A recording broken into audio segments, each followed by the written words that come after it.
Hi and welcome to Casa and Suzanne Adventures. In this video, I'm going to be giving you some of the highlights of my recent trip to Turkey.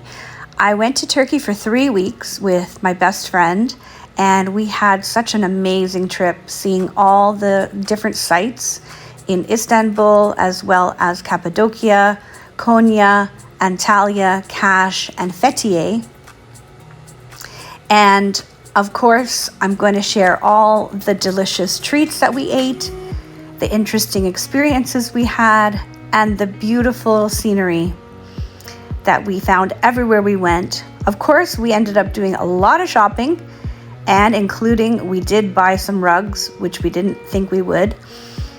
And we had some lovely beach days, some lovely time by the sea, amazing sunsets, and of course, nobody can forget the cats in Turkey. Follow along and you'll see the very first day of my adventure in Istanbul. Hi everyone, here is the beginning of my trip to Istanbul, Turkey. We're at the Maple Leaf Premium Lounge in Terminal 1, and it's quite busy in here tonight. There's a lot of people around, but it's everything's gone smooth so far. Security was only about 5 minutes. And now my friend and I, who's going on the trip with me, we're just relaxing here at the lounge. When we get on the flight, I will be sure to show you guys what our seats look like and all the amenities. See you later. The best part about the lounge, of course, is there's complimentary food and drinks here. The buffet is quite nice, but I didn't want to fill up on food because usually the food on Turkish Airlines is really good. And I will try to show you what I get served this evening when I'm on the flight. But here, let me show you what I am snacking on. Some yummy brownies and a lovely cup of tea. Won't have too much tea because, of course, it might keep me awake. And this is an overnight flight, about 11 hours from Toronto Pearson International Airport to Istanbul Airport. I'll check in with you later once I'm on the flight. Once we got on the flight, of course, we were taking a business class flight because it is such a long flight. We wanted to be able to stretch out and sleep. They give you a menu where you can choose between a lot of yummy different foods. You can see the appetizers, and then we had a choice of mains and, of course, yummy desserts. They really take great care of you on Turkish Airlines. Lots of amazing juices. And then when you wake up, they give you a breakfast as well, which was all very yummy. And of course, you can never forget the Turkish tea. They have so many different kinds. It took me a while to figure out my seat, and then they served us some yummy food. And look at the cute little salt and pepper shaker and the lamp. Okay, hi everyone, we've landed, and we are right now, our driver's taking us into the old city of Istanbul, where we're going to be staying at the Romance Istanbul Hotel. Our flight was really good. We were able to sleep. We did book business class tickets because of that. We knew it was an overnight flight, and we didn't want to be having to sit up all those hours because it is a 10 or 11 hour flight direct from Toronto. We were able to get about 6 hours of sleep, which was pretty decent, and then they woke us up and gave us a lovely breakfast. And then they have quite an elaborate system at the Istanbul airport, especially if you book a driver ahead of time. I really recommend that.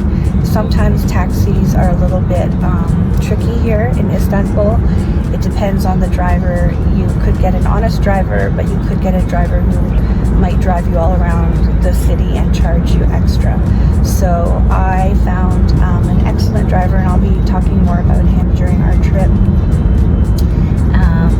And what I like about it is that the fees are all up front. There's no haggling, and you know what you're getting.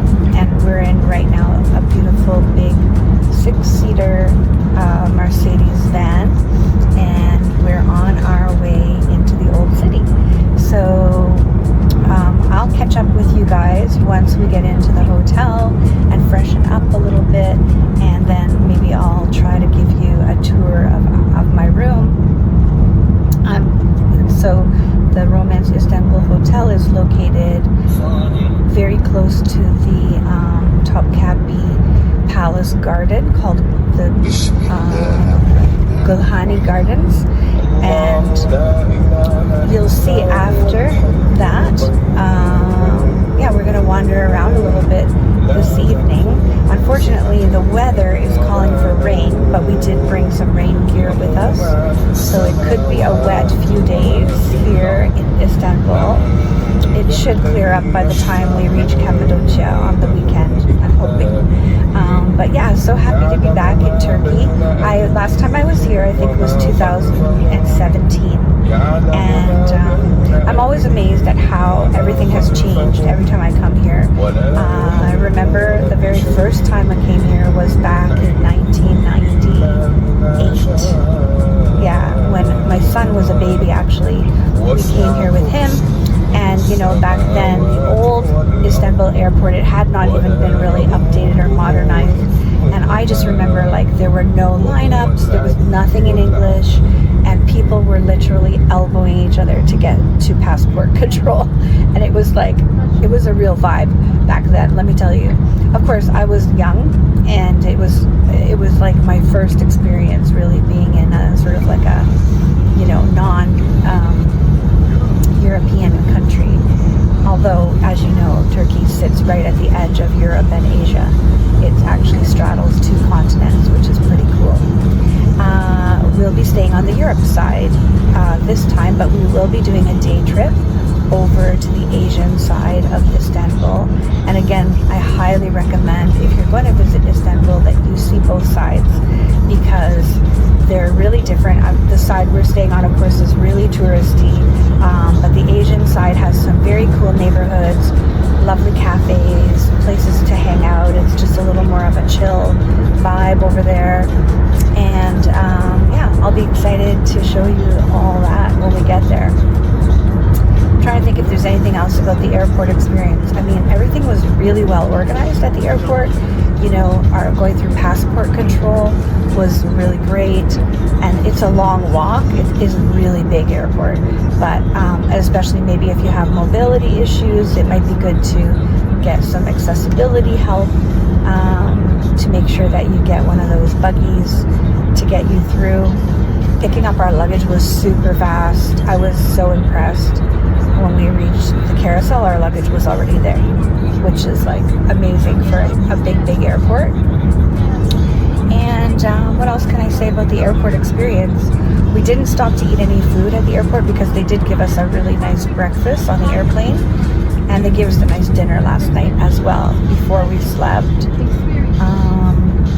I highly recommend. I've been on only one other business class flight, which was British Airways, and yeah, it was a little nicer, to be honest, than this particular aircraft flying out of Toronto. I feel like it's an older aircraft and it probably needs a little bit of updating in terms of the, you know, like the seats and everything like that, but it was quite comfortable, and we were very appreciative to be able to stretch our legs out and sleep properly lying flat, which is always an amazing bonus if you can afford to do it. Hoping that there'll be many more of those kind of flights in my future, because the older I get, the harder it gets to sit up for those long flights. All right, well, I'll catch up with you later when we reach the hotel. This is a picture of our hotel, the Romance Istanbul, and then later in the evening we went out for a lovely dinner at a rooftop cafe restaurant called Mete 360, where we could see beautiful views of the city at night. The video honestly does not do it justice. You have to see it in person. There's the Galata Tower. It's just breathtaking when you get to the top of this rooftop patio. The food was decent, but really you're paying for the view. You can see the mosques in the background. They're all lit up at night. The skyline is just really quite amazing.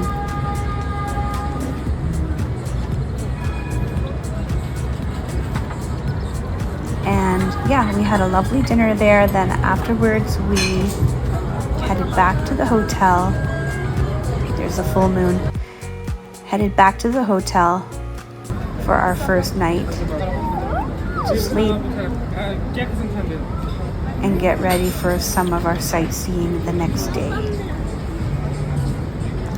Click on our next video to see what happens on day 2.